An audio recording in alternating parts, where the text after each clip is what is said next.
Last time on Nerdstrodamus. Lambo, it says, "You are the father."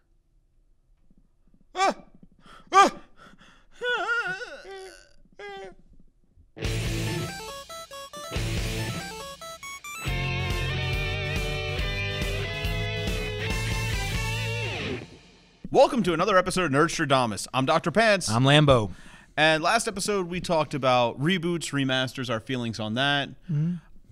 We also said that we were going to continue the episode and come back talking about something almost the opposite. We're talking about indie games. Indie games. With the recent advent, well, not recent, but the past few years, we've been getting a lot of digital content, things like that. Mm-hmm.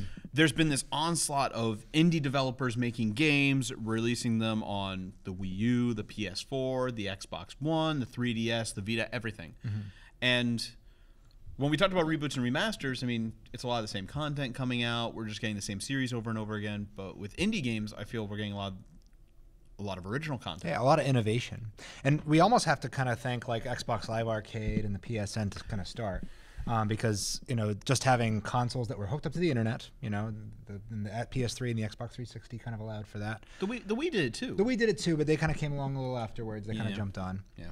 Mostly having their old content, but you know, having brand new content, you know, it kind of created a new platform for people to get their stuff out. And I can't discount the impact of Steam as well. Oh, absolutely.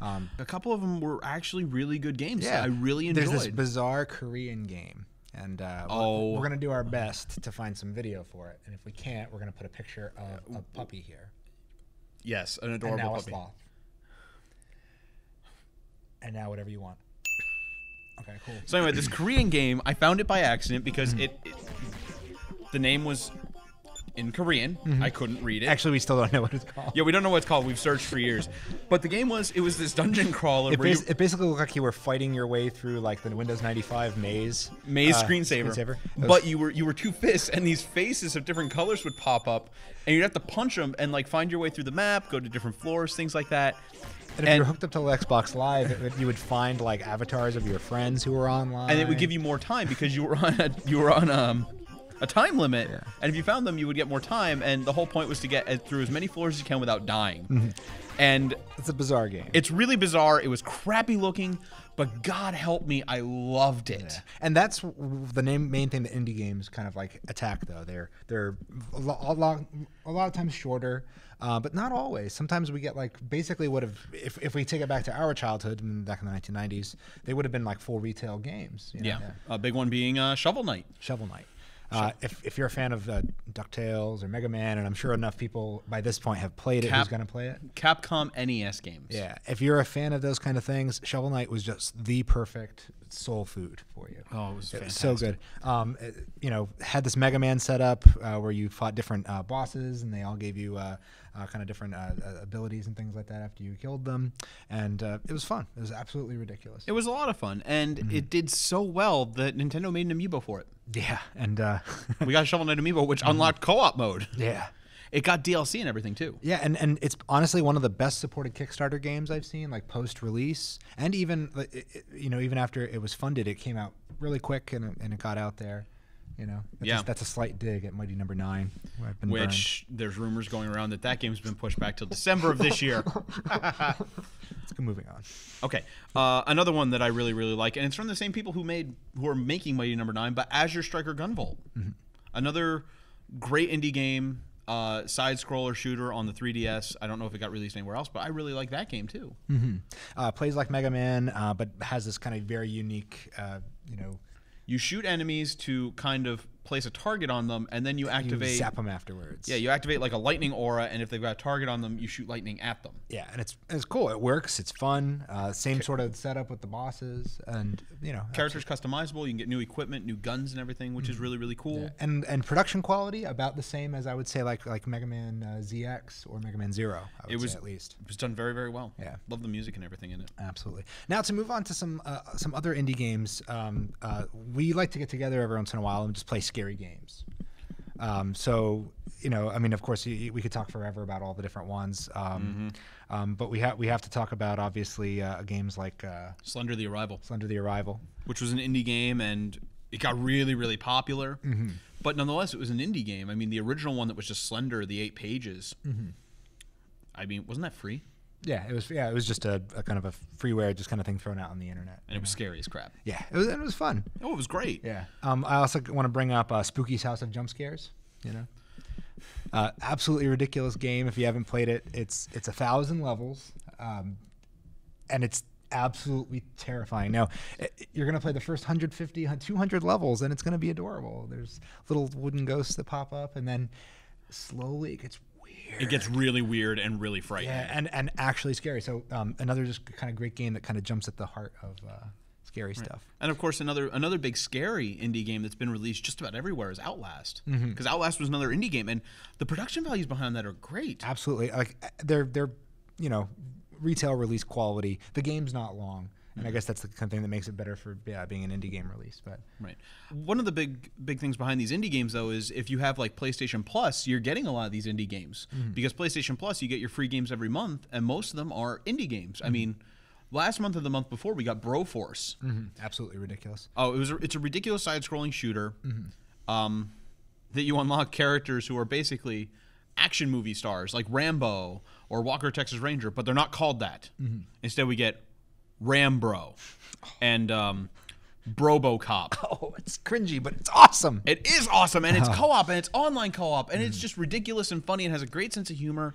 And it's another indie game, and I find myself going back playing that more often than I do like a lot of big name games. Yeah, and the same developers who made that game made one of my favorite indie games this entire generation, Hotline Miami. Ridiculously fun. That and the sequel. The sequel is probably even better.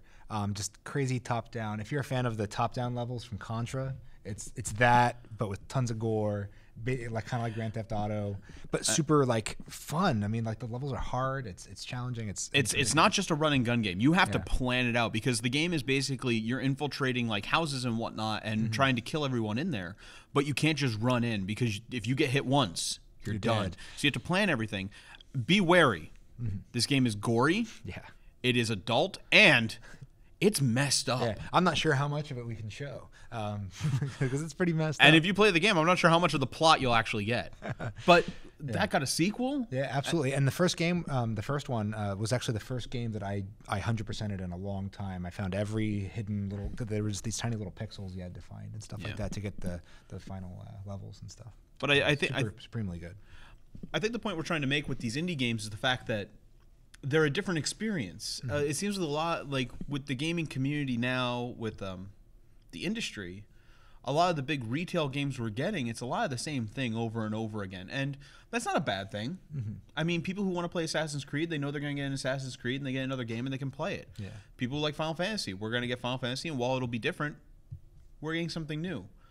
But it's still Final Fantasy. Yeah. But we're talking about a different level, though. Like this kind of AAA game making didn't exist when we were young. No. We kind of mentioned before about Donkey Kong, but I can kind of say like starting with games like Shenmue, which apparently like had a movie level budget, and Final Fantasy VII I remember had like a huge budget. They were kind of too big to fail, and they had to be great.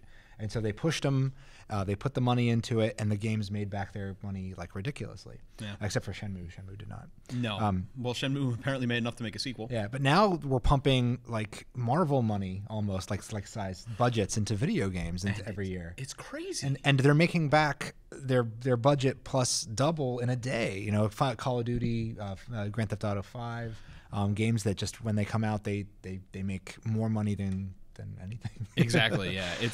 That's kind of created a situation where people want sameness. You know. Yeah. I mean, some of the games do a good job. You know, Grand Theft Auto always is fun and interesting. And we can't complain about the sameness too much because you and I are both Mega Man fans, and let's face it. Oh yeah. When it came sometimes we just want the same thing over. Mega Man X. I mean, X 1, 2, and 3 were essentially the same game. And 4, 5, and 6 were essentially the same game. And then it just died. Yeah. I think if you were a gaming fan when we were kids, and now like all the big flashy stuff has kind of turned you off, I think if you're interested in gaming, I think this is the place to go. First of all, the price point's lower. A lot of the games are no more than I think the most I've seen them as $20. Yeah, you're supporting individual creators in a lot of cases who are working with extremely small teams of people. Right. And I think the creativity level is immense. I mean, and we can't talk about the creativity level without mentioning probably one of the most profound indie games that I've played in my life, just in games in general. I know. So Dr. Pence and I played this game a couple summers ago. And I say summers because we basically would convene, and I say convene because it would be like a religious experience every time. And this game came out years ago, and it had a following. It's got a weird cult following. Yeah. But if you haven't played it, it's a PC game called Antichamber. Antichamber. It's like the best way to describe this game. It's like Portal, but not. But not. It's a first-person game, and it's a puzzle game. But it messes with the puzzles. Mess with your brain. Yeah, the puzzles are super strange. It's absolutely ridiculous. It's hard to explain. We could show images, we could show video footage, and you can see some of the weird stuff that it does. But there's nothing that can prepare you for just how much you have to try and think about things and kind of like get in touch with your own emotions while you're playing it. I can't quite put it into words. No, I can't either. And it's a masterful game. I don't want to pump it up too much and have people like expect a religious experience. But in all reality, I did not expect this game to hit me as hard as it did. I remember watching you originally play it and saying, "Oh, this looks kind of cool," and then I started helping you. Yeah, and it was every night we'd sit in front of the TV trying to get further and further in this game. It's probably the most abstract game I've ever played. Oh, absolutely. You know, I don't understand how they programmed it. I don't understand, like, if I were to look at the map of the place, it wouldn't make any sense to anybody. No. So to give you an example of like how this game works, there are some doors that will not open if you look at them. You have to walk backwards. That's a simple puzzle. That's a really simple one. Another one of my favorite ones is you walk into a room and it's like blue, and there's this little window in the room. And if you look through the window and you get your camera up close on it, you can see it through the window, the room's pink. And when you back up, you're now in a different room that's pink. And when you leave, you're not leaving from the same place. No, you're leaving. You didn't walk through anything. You just looked there and it transported you. Yeah, and so just absolutely ridiculous fun. There's a developer's room where you can see like early builds of the game, and it was more like a first-person shooter, almost kind of like Doom or Quake or something like that. And there's a story to it. Yeah. A real weird abstract story, but it's there. About depression. Yeah. It's an indie game, and I have not had a game. Well, that's not true. I would argue that 999 and Virtue's Last Reward have hit me just as hard. But seriously, like I go back to Antichamber, I think about that game, and I have nothing but good thoughts about it. I don't even know how they could make another one. I challenge them to make another one. Yeah. But here's the thing. Yeah. I don't know if they should or if they could. Exactly. Because you can tell that they poured their heart and soul into this. It works, it plays well, and it is brilliant. Yeah. You know, another one to go along with it, and I'm just going to mention it really quick, that comes close but isn't quite as profound as the Stanley Parable as well. It's just so silly. You know, if you haven't played it, I can't really say anything about it. Just play it. It's hilarious. You'll have a good time. It's like a visual novel. Kinda. It's a first person game mixed with a visual novel, and it's a choose your own adventure. Yeah, kinda. With some weird twists. So don't let the baby go into the fire. That's all I'm gonna say. You know what? I've played the game. I haven't found that part yet. Oh, yeah. I can't figure out how to get to that. But we recommend them highly. Actually, we recommend just about any indie game out there because they're starting to give them a try. Yeah, I think that's the number one thing is that if people are trying and making these games and kind of pouring their heart and soul, like, you know, there's probably something, you know, worthwhile there. Yeah, and a lot of people complain about, oh, these indie games are just short little things, blah, blah, blah. But that's what we grew up with. Yeah, we used to play full retail games that were, you know, 8 levels long, 6 levels long that you could beat in literally, I mean, a half hour sometimes. How much was a full retail copy of Mega Man X? Probably $60 or $70. And how long does it take to beat that game? About 45 minutes. Yep. We race sometimes. We do. And, like, we paid that much money for those games back then, and now you've got indie games of the same caliber, and they're $10-20. I think it's totally worth it because you're getting a completely different experience than you do with full retail games. Yeah. Not everything needs to be this huge cinematic experience that's, you know, 15-20 hours long. Yeah. And I think even, you know, because we could say that, oh, but kids like big AAA games, but I actually think that the advent of the mobile kind of marketplace has actually made it so that actually kids like indie games too. Yeah. You know, kids love to play just silly. You know, they play that Mobile Strike game. Kids play Clash of Clans. Clash of Clans. I mean, they love it, and they're silly games, and they work, and they're fun, and they. But the indie games are basically.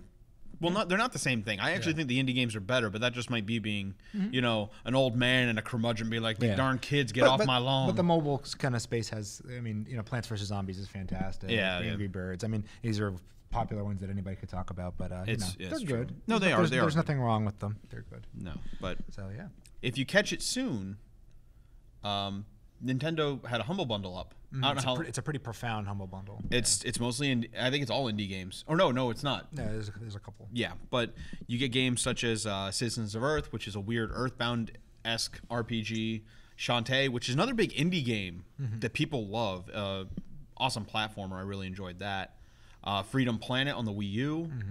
If you like Sonic. If you like Sonic, holy crap, that's awesome. And it's coming with full retail games like Street Fighter 4. Darksiders. And Darksiders 2. So that's awesome. Our verdict on indie games, we love them. They take us back to a time where we used to play games, and I think it's something that's missing from the gaming industry, like on the larger scale anymore. So indie games are totally worth looking at, and we're at a big advent of it with all this digital content. Absolutely. And the internet's made it easier to get a hold of them. A lot of them are free, and if they're not free, then they're really, really inexpensive. So go on Steam, take a look at what's new, buy something for $1, have a good time. That's the way I look at it. Or if you're not a PC player, PS4, Wii U, Xbox One, the Vita, the 3DS, they've all got them there, and a lot of times there are demos and stuff that you can try out. So go give it a shot. So anyway, for Nerdstrodamus, I'm Dr. Pants. I'm Lambo.